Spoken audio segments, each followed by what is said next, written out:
বাংলাদেশের ফুটবলে এবার লাতিন উন্মাদনা। যে কোচের হাত ধরে 2016 সালে নিজেদের ইতিহাসের প্রথম অলিম্পিক স্বর্ণ জিতেছিলেন ব্রাজিল, যিনি স্বয়ং নেইমার জুনিয়রের গুরু, সেই কিংবদন্তি কোচ এবার আসতে চলেছে লাল সবুজের ডাগআউটে। আর সবচেয়ে বড় চমকটি কি জানেন? এই কোচের সিবি বাফুফের টেবিলে জমা পড়েছে খুদ নেইমারের অনুরোধে। অবিশ্বাস্য মনে হলেও বাংলাদেশের ফুটবল বিপ্লবে এমনই এক অভাবনীয় অধ্যায়ের সূচনা হতে যাচ্ছে। কে এই কোচ? কিভাবে তিনি জড়ালেন বাংলাদেশের সাথে? এই বিষয় নিয়ে বিস্তারিত থাকছে আজকের ভিডিওতে। চলুন শুরু করা যাক।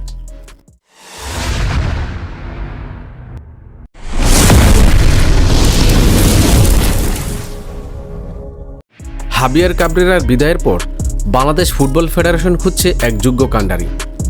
দেশি বিদেশি বহু স্বনামধন্য কোচের সিবি জমা পড়েছে বাফুফের টেবিলে। জার্মানি, পর্তুগাল থেকে শুরু করে ফুটবলের আতুরঘর ব্রাজিল, বাদ যায়নি কেউই। অগণিত আবেদন থেকে কঠোর যাচাই বাছাই শেষে শর্টলিস্ট করা হয়েছে 22টি সিবি। আর এর মধ্যেই সবচেয়ে উজ্জ্বল নাম রজারিও মিকেল। রজারিও মিকেল শুধু একটি নাম নয়, তিনি বিশ্ব ফুটবলের এক ট্যাকটিক্যাল মাস্টারমাইন্ড। 2016 সালে রিও অলিম্পিকে তার জাদুকরী রণকৌশলে ব্রাজিল ফাইনালে জার্মানিকে হারিয়ে স্বর্ণ জিতেছিল।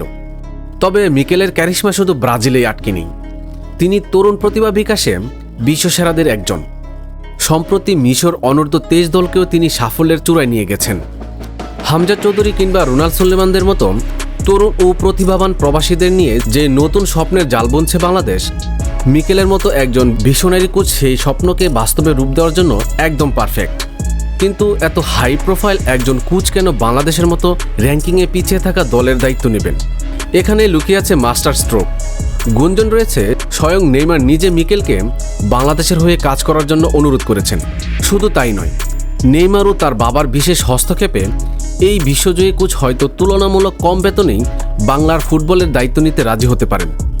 আর এই পুরো প্রক্রিয়ার পিছনে রোমাঞ্চকর খবরটি দিয়েছেন খুদ নেইমারের ঘনিষ্ঠ বাংলাদেশি সহচর রবিন মিয়া।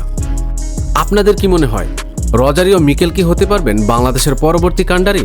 কমেন্টস করে জানিয়ে দিন আপনার মতামত। ভিডিওটি ভালো লাগলে ভিডিওটিতে একটি লাইক দিয়ে আমাদের চ্যানেলটি সাবস্ক্রাইব করুন। আর যদি ফেসবুক থেকে দেখে থাকেন তাহলে পেজটি ফলো দিয়ে দিন। ধন্যবাদ।